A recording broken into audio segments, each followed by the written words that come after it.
Méditation du 25 janvier. Vos rêves peuvent être les rêves de Dieu, car je connais les projets que j'ai formés sur vous, dit l'Éternel, projets de paix et non de malheur, afin de vous donner un avenir et de l'espérance. Jérémie 29, le verset 11, dans la version Louis II.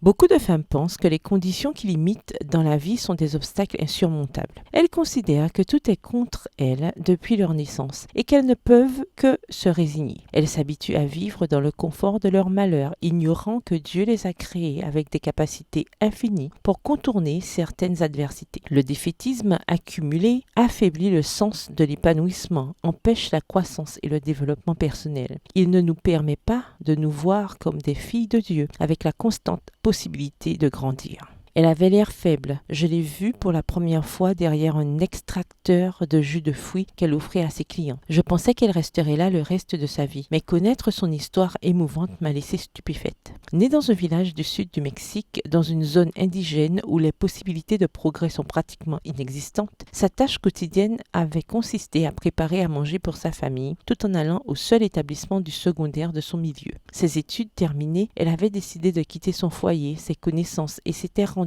en ville pour, avec ses connaissances limitées en espagnol, vendre ses jus de fruits. Son désir de continuer à étudier grandissant tout en pressant des fruits, elle pressait, entre guillemets, également son cerveau en réfléchissant à comment réaliser son rêve. Chaque matin, elle vendait en effet du jus aux étudiants de l'école de gastronomie qui se trouvaient devant son stand de travail, se demandant si son désir d'être de leur nombre était absurde. Avec le temps, elle a eu l'audace de demander à son employeur de lui accorder du temps pour y étudier. Avec les notes obtenues, elle a pu aspirer à étudier pour devenir chef cuisinier. Cette histoire a eu une fin heureuse et je suis convaincue que lorsque les rêves sont justes, Dieu se les approprie et les pousse jusqu'à leur réalisation. Il vous suffit de croire en vous et en Dieu, en vos talents et dans les dons spéciaux que vous avez par création. Vos plus grands défis seront de vaincre la paresse, le manque d'envie, l'indifférence et l'indolence au cœur d'une société qui cherche la facilité et la rapidité. Agenouillez-vous et racontez vos rêves à Dieu. N'abandonnez pas, ayez confiance et avancez vers vos projets. Le succès est semé de roses. Le Seigneur enlèvera les épis. Bonne journée, que l'Éternel vous bénisse.